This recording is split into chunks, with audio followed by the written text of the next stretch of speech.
سلطان نور الدین زنگی کا خواب۔ بسم اللہ الرحمن الرحیم۔ السلام علیکم۔ یقیناً تمام تعریفیں اللہ کے لیے ہیں، ہم اس کی تعریف بیان کرتے ہیں، اسی سے مدد کے طلبگار ہیں۔ میں گواہی دیتا ہوں اللہ کے سوا کوئی معبود برحق نہیں۔ ناظرین، آج کی ویڈیو میں ہم آپ کو روضہ رسول کی حفاظت کا ایمان افروز واقعہ سنائیں گے کہ کس طرح یہود نے آپ صلی اللہ علیہ وسلم کے جسم اطہر کو چرانے کی کوشش کی اور اللہ پاک نے ان کی اس سازش کو ناکام بنایا، اور اللہ پاک نے کس طرح اس عظیم کام کو انجام دینے کے لیے سلطان نور الدین زنگی کا انتخاب کیا۔ سلطان نور الدین زنگی کون تھے؟ نور الدین زنگی کی فتوحات پر بھی بات کریں گے۔ ویڈیو بہت ہی معلوماتی ہوگی، ویڈیو کو آپ نے سکپ نہیں کرنا اور ویڈیو کو آخر تک ہمارے ساتھ رہ کے دیکھنا ہے۔ اگر آپ چینل پر نئے ہیں تو سب سے پہلے ہمارے چینل کو سبسکرائب کر لیں۔ ناظرین، سب سے پہلے آپ کو نور الدین زنگی کا وہ واقعہ سناتے ہیں جو کہ سلطان نور الدین زنگی کے خواب اور روضہ رسول صلی اللہ علیہ وسلم کی حفاظت کے حوالے سے ہے۔ ناظرین کہتے ہیں کہ ایک رات سلطان نور الدین زنگی عشاء کی نماز پڑھ کر اپنے بستر پر سوئے کہ اچانک اٹھ بیٹھے اور نم آنکھوں سے فرمایا، میرے ہوتے ہوئے میرے آقا میرے نبی کریم صلی اللہ علیہ وسلم کو کون ستا رہا ہے؟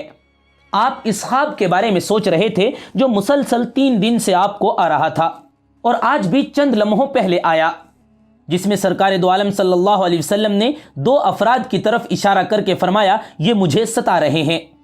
اب نور الدین زنگی کو قرار کہاں تھا؟ انہوں نے چند ساتھی اور سپاہی لے کر دمشق سے مدینہ جانے کا ارادہ فرما لیا۔ ناظرین کہتے ہیں کہ اس وقت دمشق سے مدینہ کا راستہ 20 سے 25 دن کا تھا، مگر نور الدین زنگی نے بغیر آرام کیے یہ راستہ 16 دن میں طے کیا۔ مدینہ پہنچ کر آپ رحمۃ اللہ علیہ نے مدینہ آنے جانے والے تمام راستے بند کروا دیے اور تمام خاص و عام کو اپنے ساتھ کھانے پر بلایا۔ اب لوگ آ رہے تھے اور جا رہے تھے، آپ ہر چہرہ دیکھتے مگر آپ کو چہرے وہ نظر نہ آئے جو خواب میں دکھائے جاتے تھے۔ اب سلطان کو فکر ہوئی اور آپ رحمۃ اللہ علیہ نے مدینہ کے حکام سے فرمایا، کیا کوئی ایسا ہے جو اس دعوت میں شریک نہ ہوا ہو؟ جواب ملا، مدینہ میں رہنے والے تو کوئی ایسے نہیں مگر 2 مغربی زائر ہیں جو روضہ رسول کے قریب ایک مکان میں رہتے ہیں، تمام دن عبادت کرتے ہیں اور شام کو جنت البقیع میں لوگوں کو پانی پلاتے ہیں اور عرصہ دراز سے مدینہ میں مقیم ہیں۔ سلطان نے ان سے ملنے کی خواہش ظاہر کی۔ دونوں بظاہر بہت عبادت گزار لگتے تھے۔ ان کے گھر میں تھا ہی کیا، ایک چٹائی، 2 چادریں، ضرورت کی چند اشیاء۔ ایک دم سلطان کو چٹائی کے نیچے کا فرش لرزتا ہوا محسوس ہوا۔ آپ نے چٹائی ہٹا کے دیکھا تو وہاں ایک سرنگ تھی۔ آپ نے اپنے سپاہی کو سرنگ میں اترنے کا حکم دیا۔ وہ سرنگ میں داخل ہوا اور واپس آ کر بتایا کہ سرنگ نبی کریم صلی اللہ علیہ وسلم کی قبر مبارک کی طرف جاتی ہے۔ یہ سن کر سلطان کے چہرے پر غیظ و غضب کی کیفیت طاری ہو گئی۔ آپ نے دونوں زائرین سے پوچھا، سچ بتاؤ تم کون ہو؟ حیل و حجت کے بعد دونوں نے بتایا وہ نصرانی ہے اور اپنی قوم کی طرف سے تمہارے پیغمبر کے جسم اقدس کو چوری کرنے پر مامور ہیں۔ سلطان یہ سن کر رونے لگے۔ اسی وقت ان دونوں کی گردنیں اڑا دی گئی۔ سلطان روتے جاتے تھے اور فرماتے جاتے تھے، میرا نصیب کہ پوری دنیا میں اس خدمت کے لیے مجھ غلام کو چنا۔ ناظرین، اس ناپاک سازش کے بعد ضروری تھا کہ ایسی تمام سازشوں کا ہمیشہ کے لیے راستہ روک دیا جائے۔ سلطان نے معمار بلائے اور قبر اقدس کے چاروں طرف خندق کھودنے کا حکم دیا، یہاں تک کہ پانی نکل آئے۔ سلطان کے حکم سے اس خندق میں پگھلا ہوا سیسا بھر دیا گیا، اور یاد رہے کہ سیسے کی خندق آج بھی روضہ رسول صلی اللہ علیہ وسلم کے گرد موجود ہے۔ کہا جاتا ہے کہ سلطان نور الدین زنگی خود اس سرنگ میں گئے اور دوسرے کنارے پر پہنچے تو دیکھا سرنگ رسول اللہ صلی اللہ علیہ وسلم کی آرام گاہ تک پہنچ چکی تھی اور آپ کا قدم مبارک کھل گیا تھا۔ سلطان نے قدم مبارک کو چوم کر اس سرنگ کو بھروا دیا۔ یاد رہے یہ واقعہ 557 ہجری کا ہے۔ ناظرین کہتے ہیں سلطان نور الدین زنگی نے روضہ مبارک کے قریب 1162 میں ایک چبوترا بھی بنوایا تھا۔ اس وقت ان قبور پر حفاظت کے لیے پہرے دار موجود رہتے تھے۔ یہ چبوترا آج بھی موجود ہے اور باب جبریل سے داخل ہوتے ہی دائیں جانب موجود ہے۔ بعض زائرین اسے مقام صفہ سمجھتے ہیں، حالانکہ مقام صفہ مسجد نبوی کے اندر تھا، جبکہ چبوترا اس وقت کی مسجد کی 4 دیواری سے باہر تھا۔ مقام صفہ کی تعیین کے لیے استوانہ عائشہ سے شمال کو جائیں، یعنی قبلے کی سمت کے خلاف 5ویں ستون کے قریب مقام صفہ ہے، یا یہ کہ پرانے باب جبریل کے بالمقابل یہ مقام تھا۔ یاد رہے وہاں اس وقت کوئی چبوترا نہیں ہے۔ ناظرین، روایت یہ بتاتی ہے کہ رسول اللہ صلی اللہ علیہ وسلم اور ان کے صحابہ رضوان اللہ علیہم اجمعین، حضرت ابو بکر صدیق، عمر ابن خطاب کی قبور کی بے حرمتی کرنے کی کئی بار کوشش کی گئی۔ آپ تینوں مدینہ منورہ میں مسجد نبوی میں تشریف فرما ہیں، یعنی مدفون ہیں۔ دشمنوں نے بار بار کوشش کی کہ ان کے اجسام مبارکہ کو ان کی قبور سے نکال لیا جائے تاکہ مسجد نبوی شریف اور مدینہ منورہ توجہ کا مرکز نہ رہیں۔ آپ کو بتاتے چلیں، شیخ محمد عبد الحق محدث دہلوی نے اپنی کتاب تاریخ مدینہ میں 3 بڑی سازشوں کا ذکر کیا ہے۔ پہلی سازش ابن نجار نے اپنی کتاب بغداد میں ذکر کی ہے کہ 386 ہجری سے 441 ہجری تک ایک فاطمی حکمران مصر کا بادشاہ تھا اور مدینہ منورہ اس کے زیر تسلط تھا۔ حکمران کی سوچ اور کوشش یہ تھی کہ رسول اللہ صلی اللہ علیہ وسلم اور ان کے 2 اصحاب کے اجسام مبارکہ کو مدینہ سے مصر منتقل کیا جائے۔ اس طرح لوگوں کی توجہ مدینہ منورہ کی بجائے مصر کی جانب ہو جائے گی۔ اس نے اس مقصد کے لیے مصر میں ایک نہایت شاندار عمارت بھی تعمیر کی جس میں وہ ان اجسام کو رکھنا چاہتا تھا۔ حکمران نے اس مقصد کے لیے اپنے ایک کارندے ابو الفتوح کو مدینہ بھیجا۔ جب کارندہ مدینہ پہنچا تو اہل مدینہ کو اس سازش کی خبر ہو گئی۔ اہل مدینہ کو ابو الفتوح پر بہت غصہ آیا۔ وہ ابو الفتوح اور اس کے ساتھیوں کو قتل کرنے کو تیار ہو گئے۔ ابو الفتوح ڈر گیا اور بول اٹھا، اس سازش کو کبھی بھی عملی جامہ میں نہیں پہنچاؤں گا، خواہ حاکم مصر مجھے قتل ہی کر دے۔ اس دوران مدینہ میں ایک بہت بڑا طوفان آیا جس سے کئی گھر تباہ ہو گئے اور جانی و مالی نقصان ہوا۔ ابو الفتوح کو مدینہ سے بھاگنے کا ایک اچھا بہانہ مل گیا۔ اس طرح سے اللہ تعالیٰ نے رسول اللہ صلی اللہ علیہ وسلم اور آپ کے اصحاب کو ان مجرموں سے نجات دی۔ اس حکمران نے ایک اور کوشش بھی کی لیکن وہ دوبارہ ناکام ہوا۔ دوسری سازش سمہودی کے ایک قول کے مطابق عیسائیوں نے 557 ہجری میں مرتب کی۔ اس وقت شام کے بادشاہ کا نام سلطان نور الدین زنگی تھا اور اس کے مشیر کا نام جمال الدین اصفہانی تھا۔ ایک رات نور الدین زنگی نے رسول اللہ صلی اللہ علیہ وسلم کو خواب میں 3 بار دیکھا۔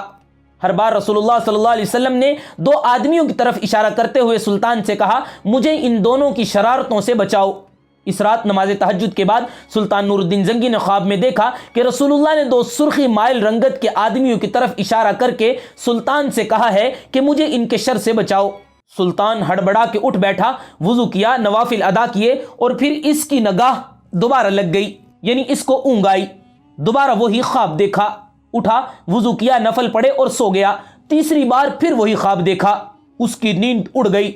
اس نے رات کو اپنے مشیر جمال الدین موصلی کو بلایا اور واقعہ سنایا۔ مشیر نے کہا، سلطان یہ خواب 3 بار دیکھنے کے بعد اب یہاں کیوں بیٹھے ہیں؟ اس کا اب کسی سے ذکر نہ کریں اور فوراً مدینہ روانہ ہو جائیں۔ اگلے روز سلطان نے 20 مخصوص افراد اور بہت سے تحائف کے ساتھ مدینہ کے لیے کوچ کیا۔ 16ویں روز شام کے وقت مدینہ پہنچ گیا۔ سلطان نے روزہ رسول پر حاضری دی اور مسجد نبوی میں بیٹھ گیا۔ اعلان کیا کہ اہل مدینہ مسجد نبوی میں پہنچ جائیں، جہاں سلطان ان میں تحائف تقسیم کرے گا۔ لوگ آتے گئے، سلطان ہر آنے والے کو باری باری تحفہ دیتا رہا۔ اس دوران وہ ہر شخص کو غور سے دیکھتا رہا، لیکن جو چہرے خواب میں دکھائے گئے تھے وہ اسے نظر نہ آئے۔ سلطان نے حاضرین سے پوچھا، کیا مدینہ کا ہر شہری مجھ سے مل چکا ہے؟ جواب اس بات میں تھا۔ سلطان نے پھر پوچھا، کیا تمہیں یقین ہے کہ ہر شہری مجھ سے مل چکا ہے؟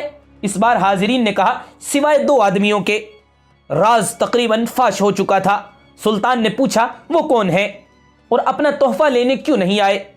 بتایا گیا، یہ مراکش کے صوم و صلات کے پابند 2 متقی باشندے ہیں، دن رات رسول اللہ پر درود و سلام بھیجتے ہیں اور ہر ہفتے مسجد قباء جاتے ہیں، فیاض اور مہمان نواز ہیں، کسی کا دیا نہیں لیتے۔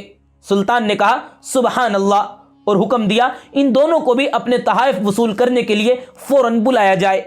جب انہیں یہ خصوصی پیغام ملا تو انہوں نے کہا، الحمدللہ، ہمارے پاس اللہ کا دیا سب کچھ ہے اور ہمیں کسی تحفے کی ضرورت یا خیر خیرات کی حاجت نہیں۔ جب یہ جواب سلطان تک پہنچایا گیا تو اس نے حکم دیا ان دونوں کو فوراً گرفتار کر کے پیش کیا جائے۔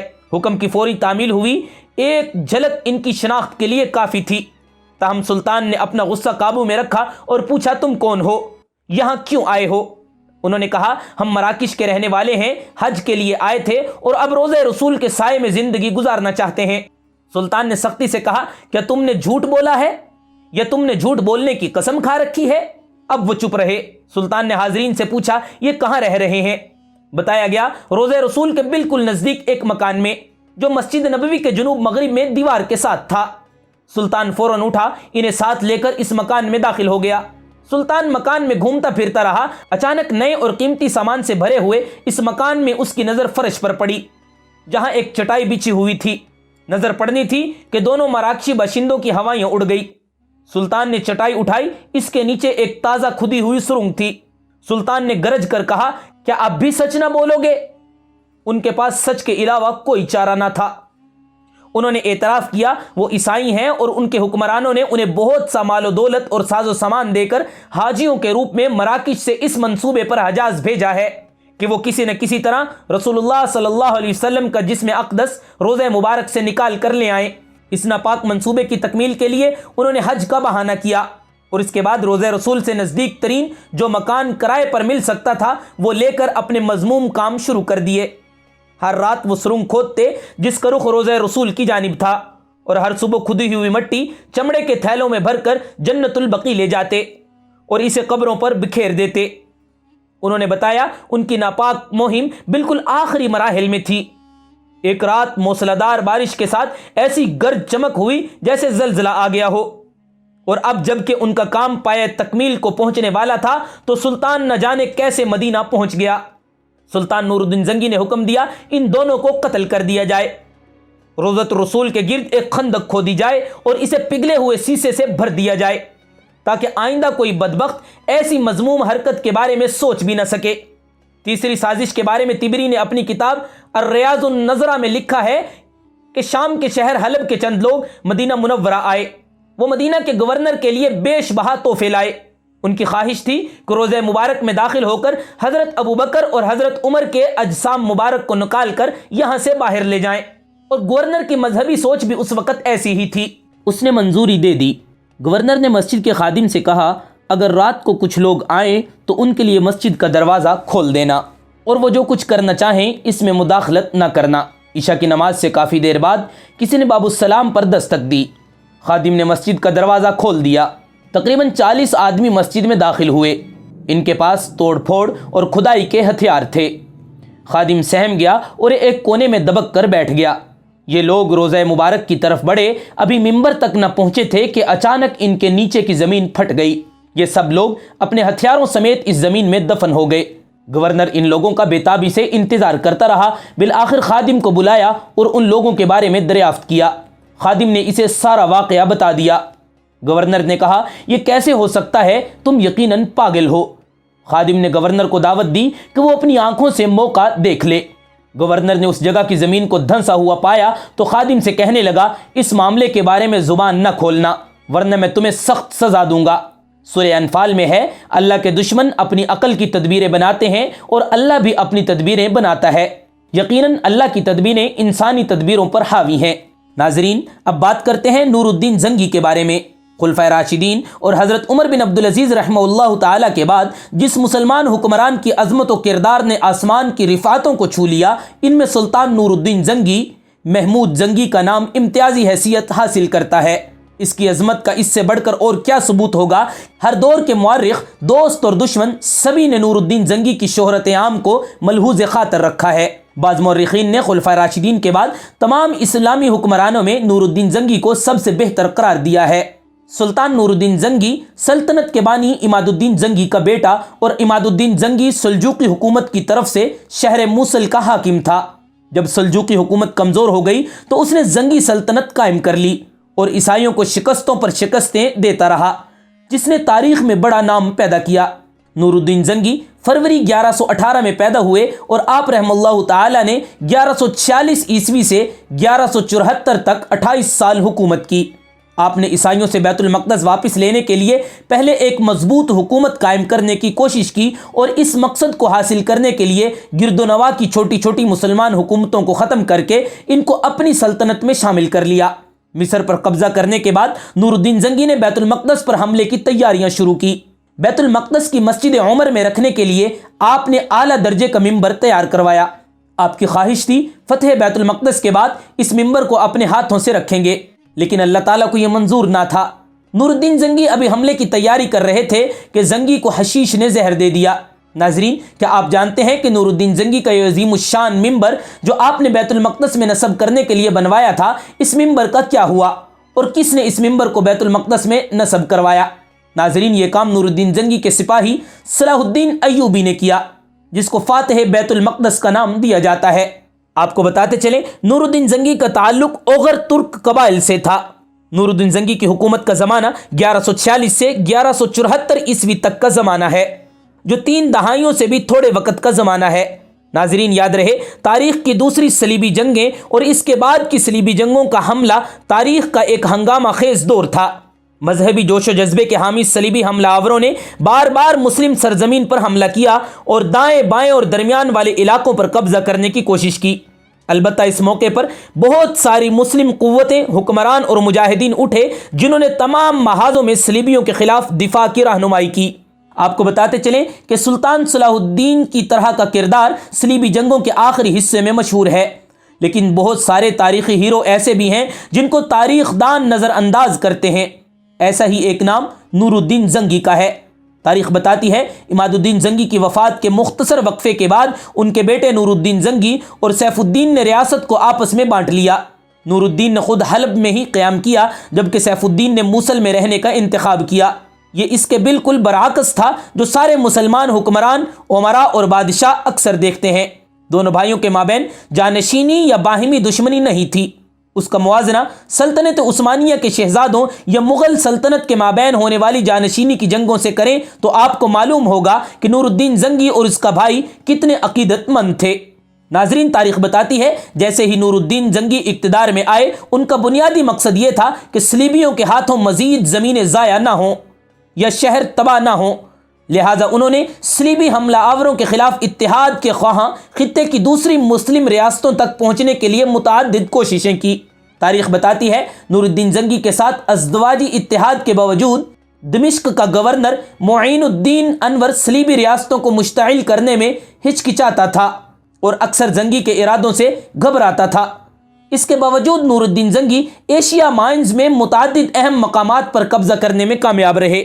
جب جرمنی کے کوناٹ سوئم اور فرانس کے لوئی ہفتم کی قیادت میں دوسری صلیبی جنگ وہاں پہنچ گئی تو نور الدین زنگی کی کامیابیوں نے اس بات کو یقینی بنا لیا تھا کہ کھوئے ہوئے علاقوں کو دوبارہ دیکھ بھال کے لیے بہت کام کر سکیں۔ کہتے ہیں صلیبیوں نے دمشق کے ناکام محاصرے کی کوشش کی، جس کے بعد نور الدین زنگی نے مغرب کی طرف مزید زور دینے کا فیصلہ کیا۔ اناب کی جنگ میں حالات اس وقت سامنے آئے جب نور الدین زنگی نے صلیبیوں کو شکست دے کر مشترکہ افواج کو تباہ کر دیا۔ جنگ کے بعد نور الدین نے شام پر اپنا غلبہ حاصل کرنے کے لیے علامتی طور پر بحیر روم میں نہا کے ساحل کی طرف مارچ کیا۔ ناظرین، تاریخی روایت کے مطابق پہلی صلیبی جنگ کے فوراً بعد ہی دمشق کے مسلمان حکمران صلیبیوں کے ساتھ دو طرفہ معاہدہ کر چکے تھے، تاہم دو طرفہ حصہ زیادہ تر کاغذات پر تھا۔ صلیبی جنگجو جو اپنے علاقے میں توسیع کے خواہش مند تھے، انہوں نے امن معاہدے کے نفاذ کے باوجود دوسری صلیبی جنگوں کا آغاز کیا۔ دمشق کے حکمران معین الدین اور اس کے جانشین مجیر الدین صلیبیوں سے مقابلہ کرنے کے لیے کم سے کم تیار تھے۔ دراصل مجیر الدین صلیبیوں کو دمشق میں اپنی نشست بچانے کے لیے سالانہ خراج پیش کرتے تھے۔ اس کی پالیسیوں کے خلاف اس طرح کی دشمنی تھی کہ دمشق کی آبادی مجیر الدین کے خلاف اکٹھی ہو گئی اور شام کے علاقے پر قبضہ کرنے میں نور الدین زنگی کی مدد کی۔ یہی وجہ ہے کہ نور الدین زنگی کو شام پر اپنا اختیار برقرار رکھنا پڑا، کیونکہ صلیبی حملہ آوروں کو برقرار رکھنے کے لیے اس طرح کے اقدامات ضروری تھے۔ ناظرین، تاریخ بتاتی ہے شام اور شمال میں جانے والے صلیبیوں نے اپنی توجہ مصر میں فاطمیوں کی طرف پھیر لی، جبکہ فاطمیوں کے برائے نام حاکم العید اقتدار میں تھے۔ وزیر شاور ابن مجیب السدی فکاٹ حکمران تھے۔ کہتے ہیں جب یروشلم کے بادشاہ املرک اول کی سربراہی میں صلیبی حملہ آوروں نے حملہ کیا تو فاطمی کمزور تھے، جس کی وجہ سے مصر جلد ہی گر گیا اور شاور نے مدد کے لیے نور الدین زنگی سے رابطہ کیا۔ نور الدین زنگی نے اپنی فوج مصر بھیجنے اور دمشق کو بے دفاع چھوڑنے کے بارے میں مطمئن نہ تھے، لیکن اس کے بعد ان کے جنرل اسد الدین شیر کو صلاح الدین ایوبی کے چچا نے بھی اس بات پر راضی کر لیا۔ ناظرین، یوں اسد الدین شیر کو مصر میں تیزی سے فائدہ اٹھانے کا موقع ملا اور اس نے صلیبیوں کو ایک بار پھر مسلم سرزمین سے روانہ کیا۔ تاہم اس موقع پر فاطمیوں کے معزول وزیر شاور نے اپنے اصل ارادے ظاہر کیے۔ اس نے شاہ امراء اول کے ساتھ اتحاد کیا اور شیر کی سربراہی میں رینگمنٹ افواج کے ساتھ مؤثر طریقے سے دھوکہ کیا۔ جیسے ہی شیر کو مصر سے واپس آنے پر شاور نے مجبور کیا، تمام صلیبیوں کے ذریعے مصر کو 1 سال کے لیے ریاست قرار دے دیا گیا اور شاور کو محض کٹ پتلی کی شکل بنا دیا گیا۔ ناظرین، نور الدین زنگی کے فوجی کیریئر کے بارے میں بہت کچھ کہا جا سکتا ہے۔ وہ ایک قابل کمانڈر تھے۔ انہوں نے حملہ آور صلیبیوں کے خلاف اپنی جستجو میں کوئی دبدبا نہیں چھوڑا، لیکن ناظرین افسوس سے کہنا پڑتا ہے آج کے مسلمانوں کو نور الدین زنگی اور ان کے ہم اثروں کی زندگی کے بارے میں کتنا کم علم ہے۔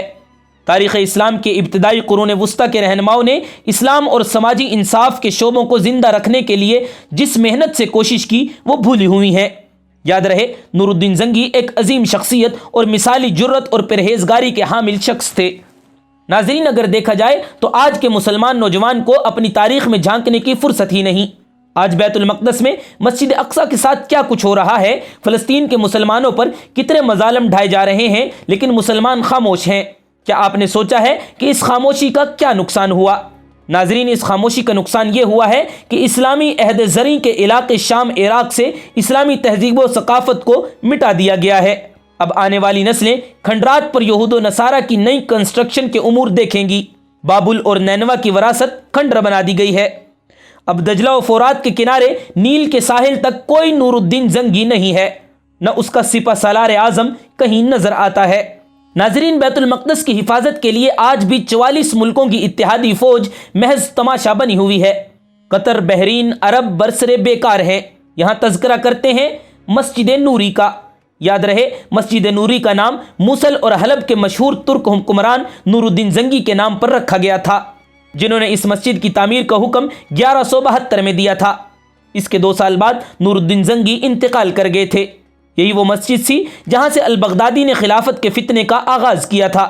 نور الدین زنگی کی بڑی وجہ شہرت یہ ہے انہوں نے مختلف علاقوں کی مسلمان افواج کو یکجا کر کے عیسائی صلیبیوں کے خلاف جہاد کا پیغام دیا۔ ناظرین، مسجد کے مینار کا بیرونی حصہ ایرانی طرز تعمیر کی ایک عمدہ مثال تھا، جس میں اینٹوں کو اس انداز سے لگایا گیا کہ سادہ اینٹیں بھی ایک خوبصورت نمونہ پیش کرتی تھیں۔ مینار کی چوٹی گنبد کی شکل میں تھی، جس پر سفید پلستر لگایا ہوا تھا۔ جب یہ مینار تعمیر کیا گیا تھا اس کی اونچائی 150 فٹ تھی، لیکن جب 14ویں صدی عیسوی میں مشہور سیاح ابن بطوطہ کا موصل سے گزر ہوا تو انہوں نے دیکھا مینار اس وقت بھی ایک جانب جھک چکا تھا۔ اس لیے اس وقت بھی اس مینار کو لوگ الحبدہ کوہان کے نام سے جانتے تھے۔ جہاں تک ماہرین کا تعلق ہے تو ان کا کہنا ہے جھکاؤ کی وجہ اس علاقے میں شمال مغرب سے چلنے والی ہوائیں ہیں۔ ناظرین، نور الدین زنگی وہ حکمران ہیں جن کو آج ہمیں اپنی نئی نسلوں کو یاد کروانا ہوگا اور اس موضوع پر طلباء کو لیکچر دینے ہوں گے۔ لیکن سوچنے کی بات یہ ہے کہ آج کی مائیں نور الدین زنگی کیوں پیدا نہیں کرتی؟ ہماری نسل سے جذبہ ایمان اور جذبہ جہاد کیوں ختم ہو گیا ہے؟ یہ وہ سوال ہیں جو آج کے والدین کے لیے پہاڑ کی طرح سامنے کھڑے ہیں۔ آج بیت المقدس پر یہود دوبارہ قابض ہو چکے ہیں۔ کیا آج کوئی صلاح الدین ایوبی اٹھے گا جو بیت المقدس کو یہود سے دوبارہ آزاد کروائے؟ جی ہاں، ہم پر امید ہیں کہ آج کی مائیں بھی صلاح الدین ایوبی پیدا کریں گی، اور صلاح الدین ایوبی اٹھے گا جو بیت المقدس کو آزاد کروائے گا۔ مسلمان امید کے سہارے جیتے ہیں اور ہماری امید زندہ ہے۔ ہم امید کرتے ہیں کہ آپ کو ہماری آج کی ویڈیو ضرور پسند آئی ہوگی۔ اگر آپ کو ہماری آج کی ویڈیو پسند آئی ہے تو آپ سے گزارش ہے کہ آپ ہمارے چینل کو ضرور سبسکرائب کریں اور بیل آئیکن کو بھی ساتھ ہی پریس کریں تاکہ ہماری ہر نئی آنے والی ویڈیو آپ تک بر وقت پہنچتی رہے۔ تب تک کے لیے اللہ حافظ۔